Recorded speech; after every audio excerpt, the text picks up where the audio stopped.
This is the Admiral, and today we are bringing you the first episode of the Admiral's Archive, which is going to be kind of a series based on Heroes of the Storm, where we're going to do some sort of map analysis or, maybe composition of Heroes of the Storm analyses in the future.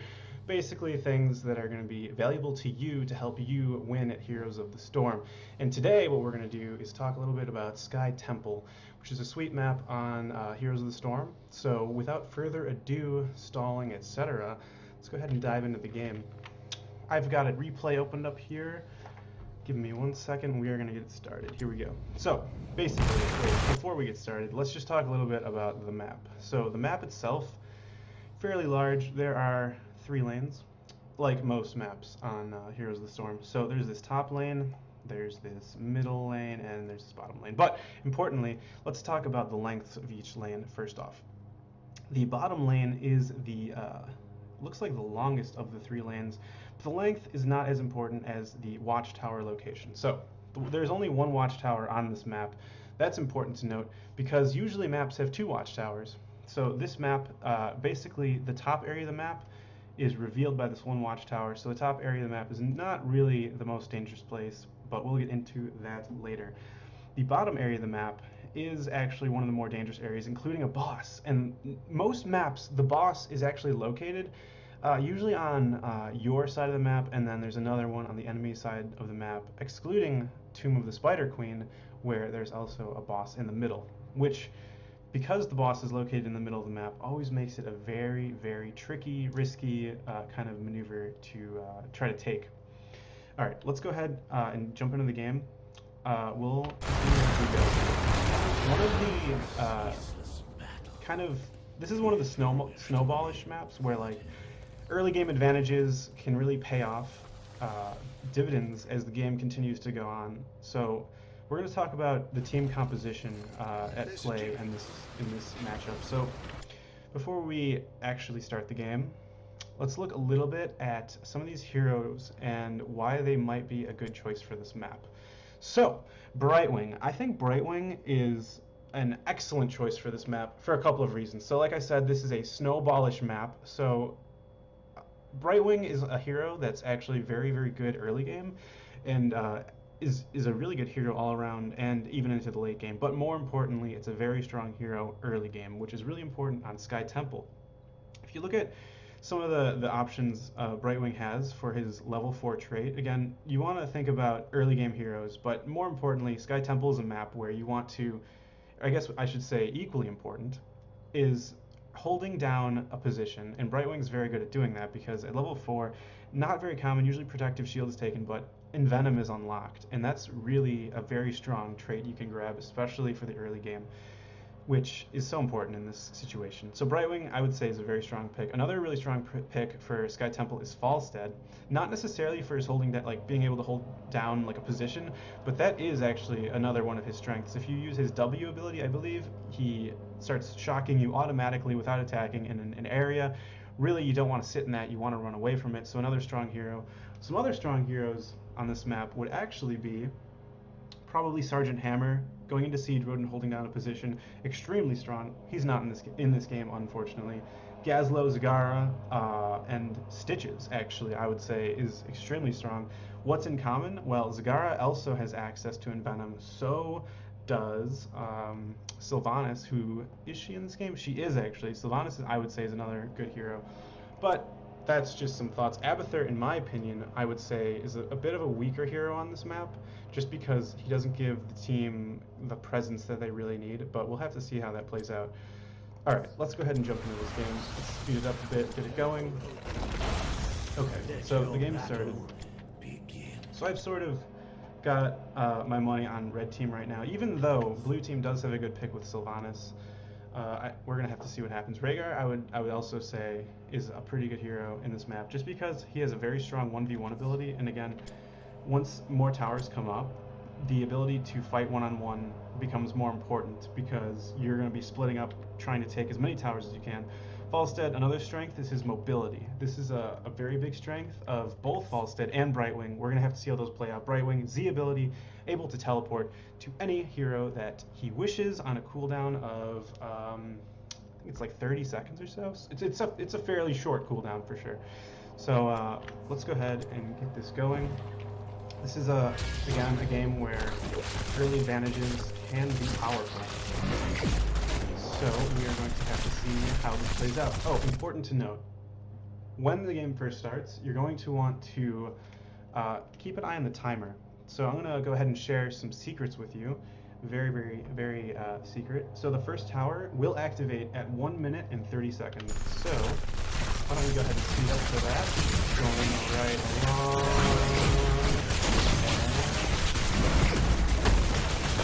I lied. Wait, no, I told the truth. So it is going to activate at 1 minute and 30 seconds, but we get a 10-second reminder. A 10-second reminder. So basically what's going to happen in 10 seconds at the 1 minute and 30 mark is that both the middle and the top towers in this map are going to activate. There are going to be 45 shots available. We can't count them yet, but I assure you there are 45 shots. And those 45 shots will do a really good amount of damage to the nearest fort. And what I mean by that is that this tower, which is located in the top lane, will attack here or here. So whatever is nearest to the tower is what will attack. 45 shots, the last 5 will go automatically once the first ones have gone off to whatever team was holding it when they start. We can talk about that later. And then the middle lane, of course, not that, that's the watchtower. The middle tower will shoot the middle lane on either side, depending on who takes control of it. So here we go. We can slow this down. So it's going to activate, and 1 minute 30. The temples have activated. Here we go. Guardian. Moving right along. So it looks like red team's positioning. We're going to talk a little bit about positioning here. We've got a conflict in middle. Middle is usually the lane that gets like contested the most, and the reason for that is because there's usually someone bottom soaking. There's definitely someone middle soaking. I mean, every lane should have someone soaking, but the point is that getting from bottom to top is very difficult. So you usually end up having middle and bottom both rotate to middle because it's the quickest way to get there. Top is usually the least contested for that same reason. It's just inconvenient for bottom lane to get there. Now, in a situation, if Brightwing was soaking bottom, he would have had a much easier time getting to top. Something to think about. Rehgar taking lots of damage. Now, this is what I'm talking about with Falstad's ability to control area. You can see that Rehgar is forced to retreat because Falstad's ability can rack up a lot of damage if you sit in it. So it's definitely smart to run away. One of these heroes that can control damage and is very mobile, just like Brightwing. So yeah, Falstad, if he wanted to, he could have definitely leapt his way up top as well. Malfurion's Entangle Roots, another powerful crowd control CC ability. Hits Tyrael actually. So blue team is forced to retreat. Sylvanas, another hero that's strong early game. We're gonna have to wait and see that early game strength come out with her and Venom. We'll have to see if she chooses it. Most likely will.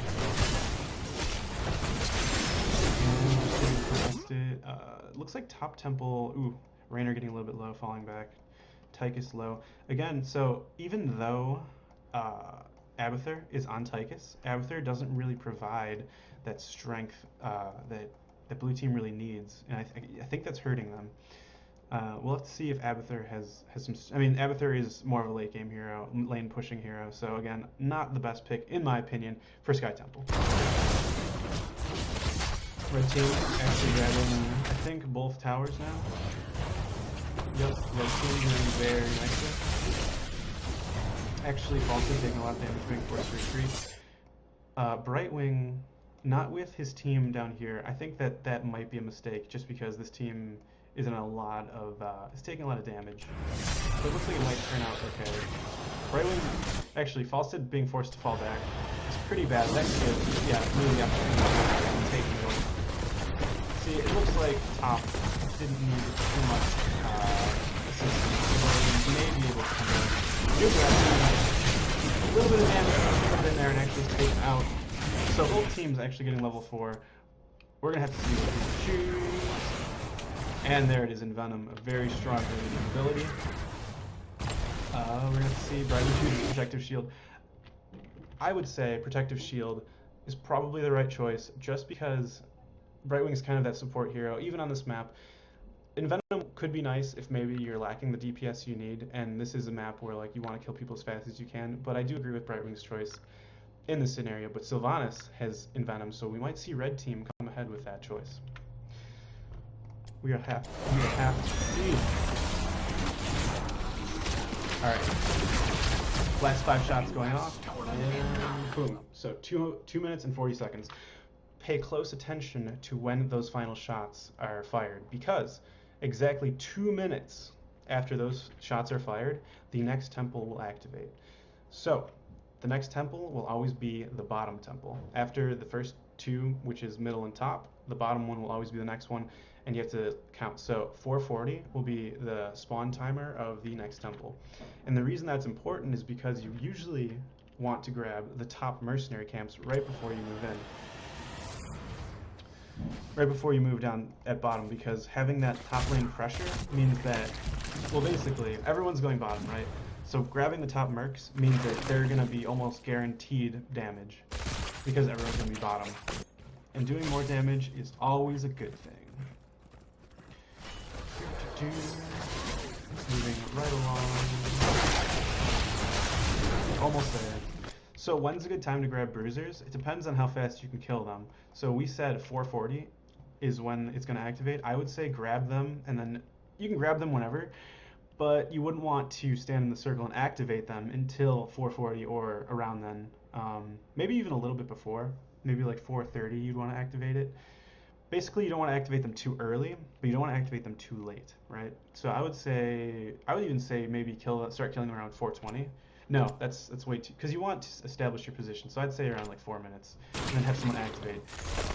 The bonus of this of red team is like someone like Brightwing or Falstad could be someone who could activate them and then very quickly get to bottom lane and help out the team. Brightwing preferably, I would say, so you can blink it and get there much faster than Falstad. Not much faster, but a little bit faster. All right, so grabbing these down bottom can actually help do some pushing, and it's actually a really good decision because everyone's going to bottom anyway. Let's see what they're able to do. Sylvanas and Malfurion, an excellent choice. Trying to fight. Sylvanas gets the tower.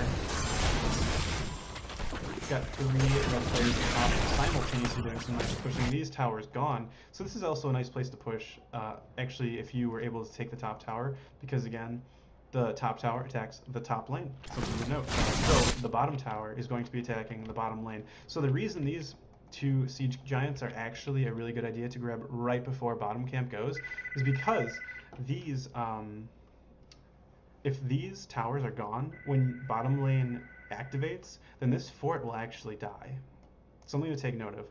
Usually if you have these 2 towers completely full health, then this will live. But if you take out these 3 buildings, then if you hold the tower long enough, this fort will actually be taken out by the tower. We're going to see if that is Anub'arak being taken out. This is huge. Actually, it's big, but it's not that big of a deal. Later in the game, dying between intermission, between temple shots, is actually a very big deal. If you bring your eyes to my cursor, 4 minutes and 15 seconds, Anub'arak is down for 11 seconds. At 4:26, the towers will have basically, so we said 440, so they'll still be down. They'll still be down, and Anub'arak will have 20 seconds to get to bottom. That's getting a little bit close, but I think he'll be able to get there in time. Not too big of a deal. Later in the game, definitely will be a big deal. Sylvanas and Malfurion really want to do that. All right, so we said 440. It looks like the temples are a little bit before that. It's going to be 38, 2 seconds off, but around there. We got the Sylvanas really wanting to do some damage down here. It's a really big deal. Looks like they did decent damage. Neither team opted to grab the top bruiser camps, but Brightwing able to get down here. Falstad as well. Falstad is flying down, and red team is ready. So those are some strengths of these 2 heroes. Very mobile, and as you can see, blue team Tychus is up top. He's very far away. He's not going to be here for this.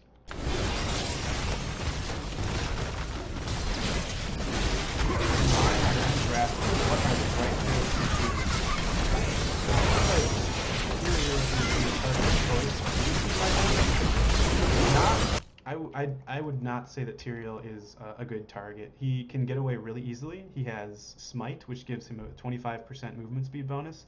He has El Darun, which is his sword. He can throw it. He's actually using it offensively right here to kill Rehgar. That definitely, if it hits, might miss. Probably will hit though. Actually, he's definitely dead either way because of Anub'arak. But he can escape very easily. Not really the best target. He's also considered a melee warrior, which means tank. There's that Brightwing shield. So red team is able to grab this pretty decisively.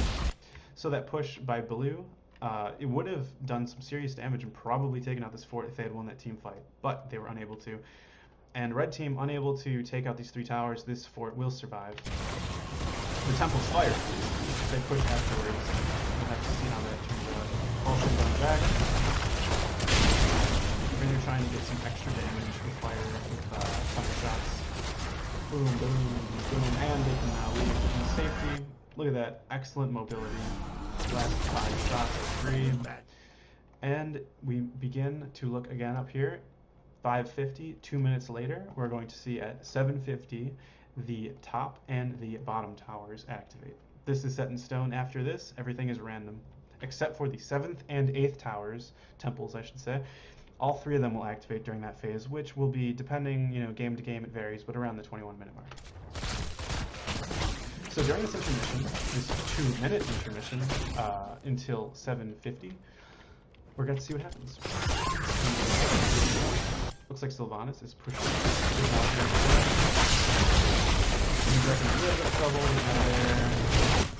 Raynor jumping in. Brightwing's excellent mobility with, look at that. Oh man, I never noticed those were cords. That is so cool.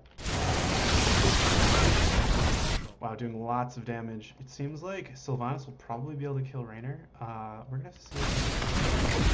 Nope. Abathur was actually helping, but I guess she didn't want to do that. Let's look at some more early game talents, shall we? Remorselessness, basically the same thing as, I think, battle momentum. No, not battle momentum, but basically use an ability in the next attack. Is it battle? No, it's not battle momentum. Okay. Just looking at some of these talents. First aid, definitely some early game strengths. Let's see here. Okay. It's pretty standard. Actually, Rehgar chose Empowering Charge instead of Healing Ward. I'm not too sure about that choice or who he's been casting that on, but we're going to see how that plays out. Usually Healing Ward is the choice for Rehgar's level 1 ability.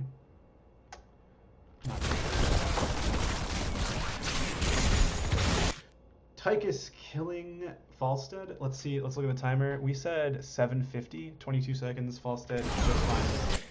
Definitely keep in mind the timings of deaths, like compared to tower timings, because you can use this to your advantage. Imagine a team that pulls off a gank on a lane while someone is soaking. For example, let's say Raynor. Let's say at 7 minutes and 30 seconds, you pull off a gank. That is a very nicely timed gank and will probably secure you the temple of your choice.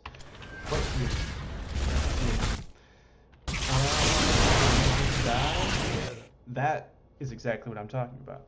Looks like blue team is in a very, very good position. So 7 minutes and I think we said 7:50, 22 seconds. He's gonna have 10 seconds to get to the temple. You can travel from the boss to the top, so I'd say about cross map in 17 seconds. He's going to be about 7 seconds late for the next temple. We'll have to verify. We'll see how true that statement is. So he just respawned, and we're having the middle and bottom. Okay, so I was wrong. When I said top and bottom, I was wrong. What I actually meant to say is middle and bottom. So that's the third one, middle and bottom. Red team grabbing their bruisers. Odin being activated, but more importantly, Raynor, he has 5 seconds to get to the temple. That was a really good gank by blue team. Really good gank by blue team. So blue team definitely had their positioning there.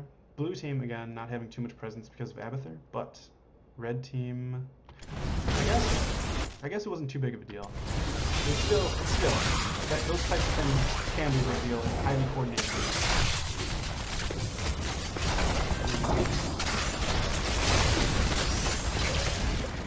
Bottom temple was not even contested. Looks like blue team might be rotating up to contest middle.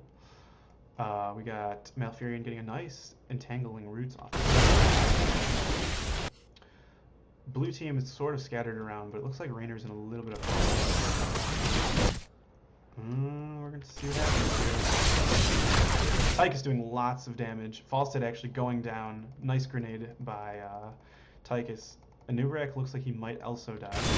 Nope, he's actually saved by Brightwing barely. That shield, that protective shield. Ultimate from Sylvanas used on Raynor, taking him out. Blue team really showing their strength here.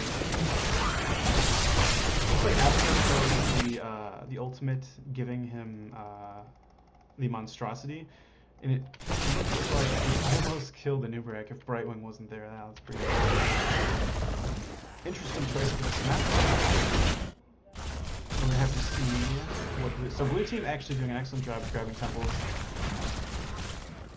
Blue team Tychus, not too sure what Tychus was thinking there. Again, keeping an eye on the timer. How long does it take until the next tower activates? I believe we're looking at 11:50.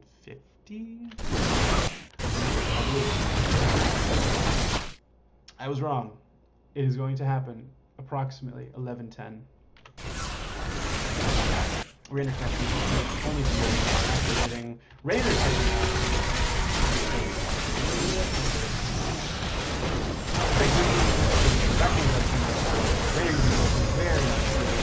Very nice. He's actually lots of trouble. Malfurion doing lots of damage actually. Rehgar's going in to try to take out Anub'arak. He's gonna be able to take him out. Nope. Decided to go for Falstad. Falstad, oh, taking lots of damage. He's not slow. Oh man, Rehgar's just going to town on Falstad. Is he gonna be able to do it? Is he gonna be able to do it? Oh, looks like he's not able to. He used his lightning shield to do additional damage. It shows that talent wanted to be real aggressive with it. This tower attacking the middle lane. Always good to keep in mind that the corresponding target it will always do. Push lanes accordingly. Anub'arak is dead during this. This temple is definitely blue. So Falstad is flying somewhere. The blue team taking the enemy. Looks like red team wants to say something about it.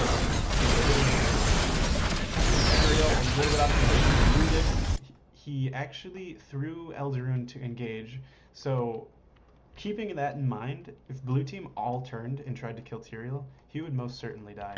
He is just used his escape.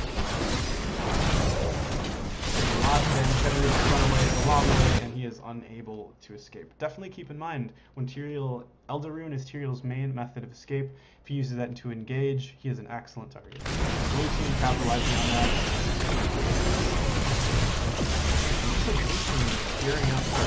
Those are in a lot of trouble. Ooh, dodges that. Strength of Malfurion and Rehgar double support. Really showing. This keeps going down. That is a big win for blue team. Tychus using his railgun. Looks like they may take another seed. Red team is down 3 points. Anub'arak trying to do whatever he can. Now, just like Tyrael, we have to note that Anub'arak's burrow charge is also his main method for escape. Using it as an engage, not always the smartest idea. Anub'arak is going to take a lot of damage here, and he may even die. Let's watch. Oh, he actually uses the ultimate.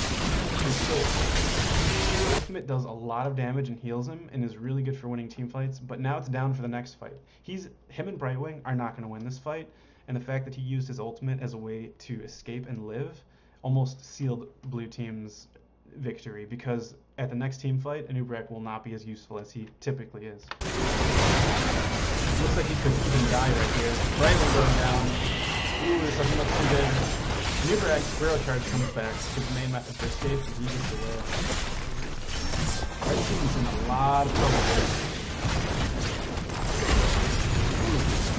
Alright, something to take note. The boss was never grabbed this game. At least I don't think it's going to be, because this game looks very close to being over. What I wanted to talk about the boss is that this map is really a map where you don't really want to grab the boss. It's not really a big deal. The only time I would recommend grabbing the boss is if 2 or more of the enemy team's heroes are actually dead, because the boss is in a position where it's very easily accessible for both teams. This map is actually a medium-sized map. You can get to this boss from almost anywhere in the map in around 15 seconds. So, and you definitely cannot kill the boss in 15 seconds. So definitely something to keep in mind, that the boss is not always the best idea on this map. Especially if you think about this area, it's very tight. It's not a very good area to fight, especially since within this area there's also a tornado tossing and turning your team all over the place. Definitely a very hazardous area. Let's watch this game wrap up. The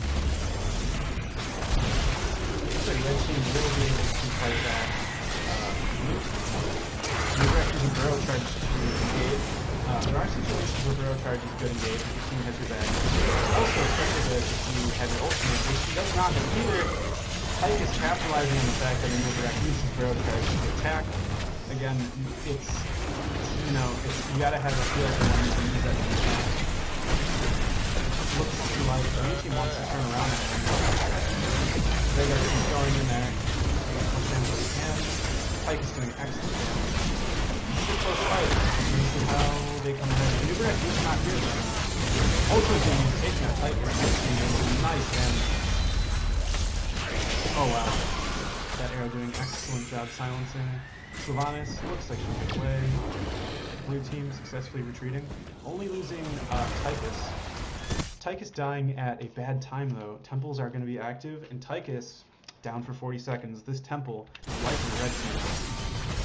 Red team opting to take the boss. There's only one member down. But it looks like blue team is not aware that they're grabbing the boss. So, mentioned before that most people don't grab the boss on this map, and I actually have not seen two play before, so I thought it was going to end right there. But it looks like red team is going to be able to get the boss. Blue team not being aware that they were doing this. However, if blue team knew that was happening, Tyrael was pretty low, and I guess they were down one person. Abathur doesn't really provide too much presence, especially since Abathur didn't choose Ultimate Evolution. But that was a very risky play by red team, but it seems like blue team did not capitalize on that play.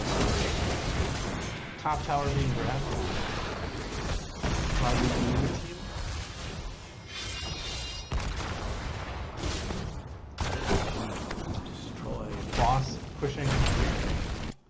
Boss being pushed as well as taking this tower, an excellent combination. This fort was definitely going to go down, but the tower, let's see, how many shots does the tower have left? Wow, healthy amount of shots left on the bottom tower. That's going to really, really make this boss give it the potential it needs to kill this keep. It's going to be awesome. We're going to see if it kills this keep. Looks like Tychus is going to try to contest. That'll probably stop it from killing the keep, but definitely it will get to the point where it is swinging at the keep because of this tower. I'm very curious to see if this keep is going to survive if we combine the power of a very full temple and this boss. Ooh! Sylvanas! It looks like Tyrael missed slightly with his smite ability. Just slightly missed. Elven being thrown. It seems like Tyrael likes to just kind of like flash his weapons just to scare people. He doesn't want to actually hurt anyone, he just wants to scare them. That is the main purpose of him using his abilities. And Brightwing having a little bit of trouble down there, but managing to... Wow! So, it looks like the keep did survive, but man, it was close. If Tychus was not there, that keep would have fallen.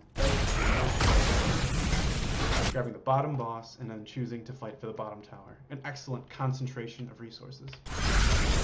Odin being activated. Terrible damage going on. Falstad choosing, in my opinion, the wrong place to be. but we'll see what happens. He's using his ultimate. Odin could probably die right here, because it looks like Anub'arak stunning. There's a heal on from Malfurion. He's gonna live? No! Look at that damage. Oh my gosh. 1,065. Beautiful ball. I was wrong, Falstad. I misjudged you.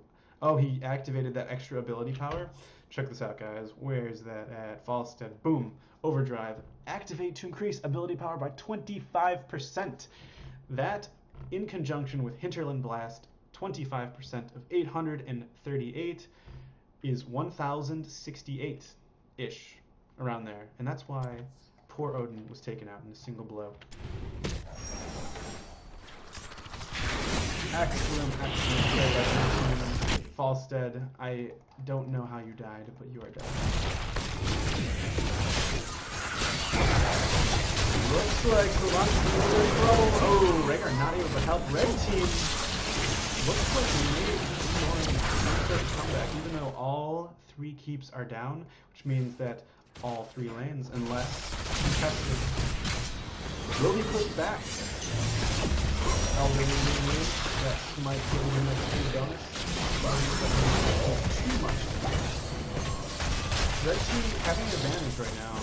Having 2 members down. They do have Falstad dead right now, but Sylvanas and Tychus are also with the red team. We're going to see how they use that this temporary advantage. Looks like Abathur is pushing the lane right now. Catapults piling up. Top lane, catapults piling up. Middle lane being pushed back by red team nicely. See, red team actually, because of this advantage, they did it. They're forced to go around lanes. Very nice. It looks like actually Abathur chose the... Where is Abathur? There he is. The evolution complete, giving the monstrosity the ability to deep tunnel to any visible location once every 30 seconds, retreating from bottom and going to top. Interesting choice. This map being one where mobility is important. Oh boy, this monstrosity is probably going to get picked off because everyone's going to be running.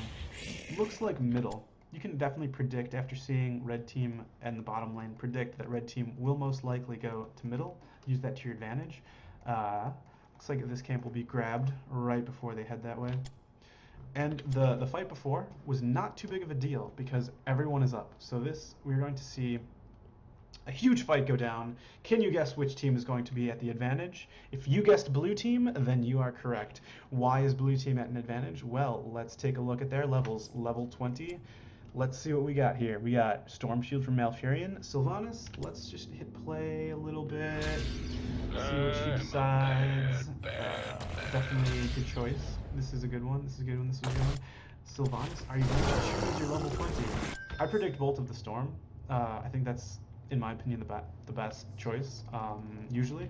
Sylvanas has Wailing Banshees to escape, but sometimes that can be too slow, because you have to cast it, then you have to activate it, and if you get stunned polymorphed, for example, during that, you can't activate it, so you're dead. So that is one possible thing that can happen. Blue team in position and ready. Monstrosity there. It's been alive for a while, and when it's alive for a while, it's quite strong. Falstad able to shoot there immediately. Raynor, what are you doing? He is not there. This is bad for red team. We might see blue team win this fight because of that bad. Ouch, taking out that level 20 advantage. Team showing in this team fight, in addition to Raynor's hardiness. Oh boy, lots of damage being taken by the red team. Oh, poor red. All by himself right there. Tychus really just going to town, killing everyone. Falstad falling. It looks like blue team is come out and have that nuclear launch. He caps it on himself. Raynor, taken out by Rehgar. Rehgar and Raynor have definitely been at each other's throats this entire game. Polymorph being used by Raynor. Will Brightwing get away? I don't know. It looks like he will not be getting away. Blue team, both temples, monstrosity, wailing it before. An excellent match played by blue team. Wow, good game. So, some takeaways from today's lesson. We definitely want to think about heroes that can control space. Heroes like Sergeant Hammer. Sergeant Hammer is excellent on this map. What does Sergeant Hammer lack though? Mobility. Mobility that characters like Brightwing, Falstad definitely have. Sylvanas being a very strong early game hero, and I would say a very strong late game hero as well with Wailing Arrow, able to give your team the AoE silence interrupt that it needs against strong heroes like Nazeebo, who on this map is also very strong, can control space, gets a level 4 Envenom. Zagara, another excellent space controlling hero. Zagara actually also having a level 4 Envenom. Hydralisk, Hunter Killer, her W ability is very strong, another ability that forces the opponent to run away. So a Brightwing, Falstad, Zagara, Nazeebo lineup with a tank such as... Who would be the best tank? I think Diablo's a very early hero who's very strong early game. I guess late game, he's been changed around a bit, but definitely a very strong space controlling hero. I would say throw a Diablo in the mix, and you have yourself a very strong draft on Sky Temple. Mule is also a very excellent choice on this map as well, but a Tassadar was not present. This is my first map analysis. I hope you enjoyed it. If you did, then please let me know. Like this video, comment on things you liked, disliked. If you want me to do a replay analysis, then go ahead and email me at AdmiralChonga@gmail.com. That's in the description as well. That's basically all I have for you. Thank you so much for watching, and if you'd like to see another map analysis, let me know. I'll see you next time.